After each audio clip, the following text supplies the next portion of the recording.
Buenos días, profesor. Hoy voy a hablarles acerca de las medidas que puede tomar el juez dentro de una instrucción fiscal.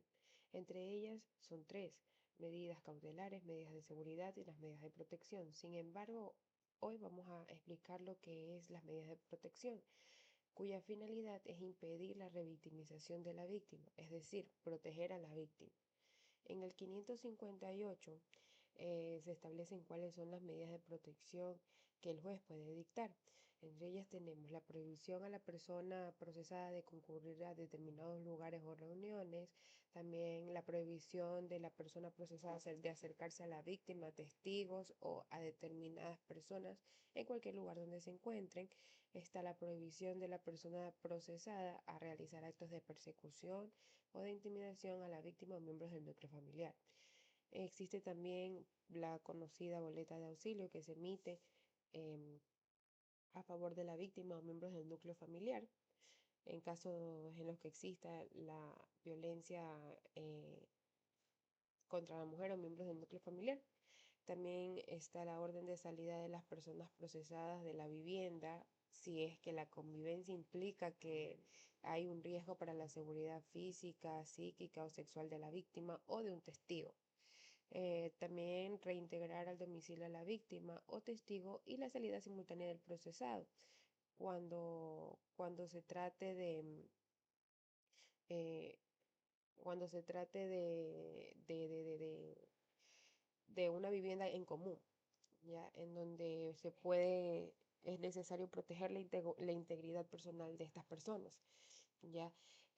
Cabe recalcar que existen dentro de estas medidas, las del numeral 7 y las del numeral 12, que ya las voy a determinar a continuación, donde el juez de lo penal se tiene que convertir en juez de niñez y adolescencia y también en juez civil, debido a las características de la misma. Por ejemplo, el numeral 7 está la privación de la persona procesada de la custodia de la víctima, niño o niño adolescente, ya con persona con discapacidad. En el caso de ser nombrado, tiene que ser nombrada una persona idónea.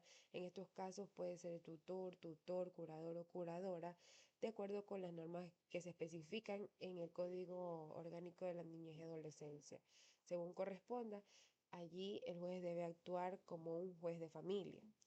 También está la suspensión del permiso de tenencia o porte de armas de la persona procesada, si es que las tiene, o retención de las mismas.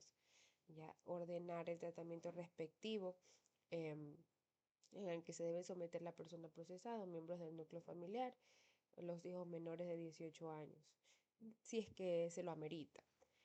También suspensión de la actividad contaminante que se encuentra afectando al ambiente cuando existe riesgo de daño para las personas, ecosistemas, entre otras cosas que pertenecen al medio ambiente. También están la orden de desalojo, donde es para impedir invasiones de asentamientos ilegales, por lo cual se debe contar con un auxilio de la fuerza pública. Y está también el numeral número 12, donde cuando se trata de infracciones de violencia contra la mujer o miembros del núcleo familiar, además de las medidas cautelares y las de protección que se emiten mediante este código el jugador debe fijar simultáneamente una pensión que permita la subsistencia de las personas perjudicadas por la agresión de conformidad con la normativa, salvo que ésta ya tenga una pensión. A esto se refiere que el juez debe convertirse en juez de lo civil.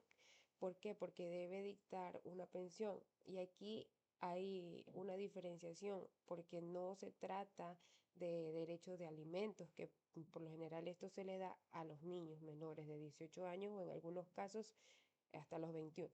Entonces, en estas dos medidas se debe tener en cuenta que el juez se convierte pues en estos otros dos jueces de otras materias para poder proteger a las víctimas según sea el caso. Ya, los derechos de alimentos, el relacionado debe pagar dos tipos de pensiones, la de alimentos congruos y la de alimentos necesarios. Son totalmente diferentes. Los alimentos congruos son los que habilitan al alimentado para subsistir modestamente de un modo correspondiente a su posición social. Y los necesarios, en cambio, son los que le bastan a una persona para sustentarse en su vida. que pueda haber, establecer sus recursos necesarios, entre otros. Los alimentos congruos son, se les puede designar a diferentes personas según el artículo 349, es decir, se le pueden dar al cónyuge, a los hijos, a los descendientes, a los padres, a los ascendientes, a los hermanos, y también existe una adicional que es aquella persona que haya hecho alguna donación cuantiosa, si es que no hubiera sido rescindida o revocada. También el numeral 12 del artículo 558 dispone que en casos de violencia contra la mujer o miembros del núcleo familiar, el juez debe fijar simultáneamente una pensión económica, salvo que ya exista uno. Eso es lo que ya nombré con anterioridad. También es clave entender que no se trata de una sola pensión, sino que pueden coexistir dos obligaciones distintas. Una que es la pensión de alimentos que va dirigida hacia el menor y la que es de alimentos congruos que va dirigida hacia la mujer.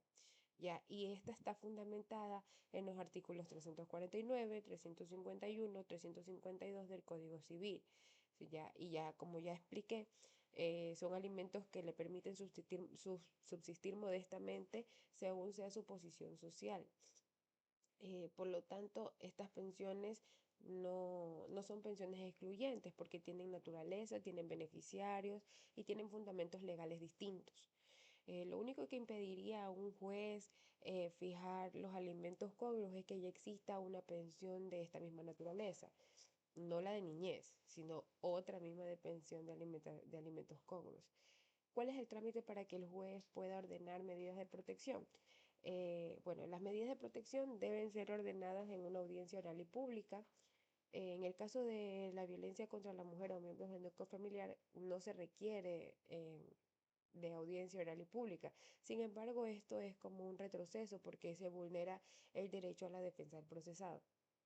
Una medida de protección puede emitirse cuando el juez de contravenciones de materia de violencia contra la mujer abre un expedito y no necesita audiencia. En materia penal, en la formulación de cargos, las demás medidas que no sean de violencia contra la mujer sí se dan en audiencia de forma oral. Para revocar una medida de protección sí se necesita audiencia.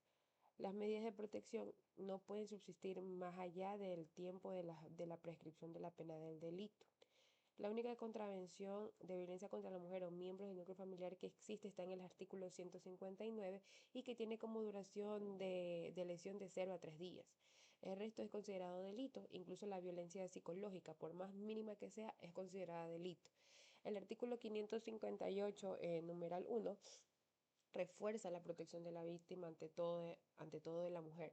Es importante también recalcar aquí que existe una convención llamada Convención Belém do Pará, que es una convención en la que todos los estados a los que están suscritas a esta convención tienen la obligación de emitir, de precautelar y crear políticas en donde se vele por el cuidado, por la prevención de los derechos de la mujer, puesto que en caso de no hacerlo, esto sería una violación total a los derechos humanos, porque se estaría restringiendo tanto el derecho como las libertades de todas las mujeres.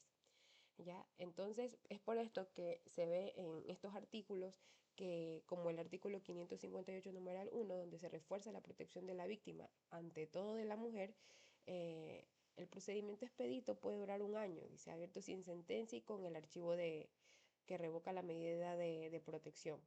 En caso de que se gane la revocatoria, deja de existir la medida de protección. En cuanto al artículo 415, donde se encuentran los delitos del ejercicio privado de la acción penal, no se puede poner medidas cautelares, pero sí medidas de protección. Eso es todo. Gracias.